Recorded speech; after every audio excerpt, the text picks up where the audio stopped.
അപ്പോൾ ഇതുവരെ like അടിക്കാത്തവരൊക്കെ like അടിക്കണം. അങ്ങനെ ഓസിൽ ലൈവിലിരിക്കാൻ പറ്റും. നമ്മൾ ലൈക്ക് അടിച്ച് പൊളിച്ച് നമുക്ക് പോകാം. അപ്പോൾ അടുത്ത ചോദ്യം എന്താണെന്ന് പറഞ്ഞാൽ, മുന്നിലില്ല പിന്നിലുണ്ട്, മേശയിലില്ല ബെഞ്ചിലുണ്ട്, തിരുവനന്തപുരത്തില്ല തൃശ്ശൂരിലുണ്ട്, ആരാണത്? ബ്രെയിൻ പറയൂ മാഷേ. ഒന്നുകൂടി പറയട്ടെ ചോദ്യം. ഓ, ശ്രദ്ധിച്ചാൽ മനസ്സിലൊന്നും നമുക്ക് എല്ലാവർക്കും അറിയാം എന്താണ് എന്നുള്ളത്.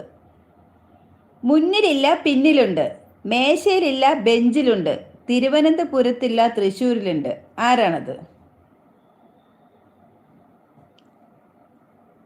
അയ്യേ പോ, എനിക്ക് നാണമോന്ന്, ഒരൊറ്റ കുത്ത്, നാണമോ? പിന്നില്ല മുൻപിലുണ്ട്, പിന്നിലില്ല മുൻപിലുണ്ട്, ഒരൊറ്റ കുത്ത്, പിന്നിലില്ല മുന്നിലില്ല പിന്നിലുണ്ട്. അത് നാണിക്കാൻ എന്തോന്നും ഇരിക്കുന്നു? ഒരൊറ്റ കുത്ത്, ഡബിൾ മീനിങ് ഇല്ല, ഇവിടെ തമാശ മാത്രമേ ഉള്ളൂ. മുന്നിലില്ല പിന്നിലുണ്ട്, മേശയിലില്ല ബെഞ്ചിലുണ്ട്, തിരുവനന്തപുരത്തില്ല പക്ഷെ തൃശ്ശൂരിലുണ്ട്, എന്താണത്? അമ്പടാ. എന്തോ അമ്പടാ. ഉത്തരം പറഞ്ഞ ചോക്ലേറ്റ്, ഇല്ലെങ്കിൽ ഇത്ര നേരം തന്ന ചോക്ലേറ്റ്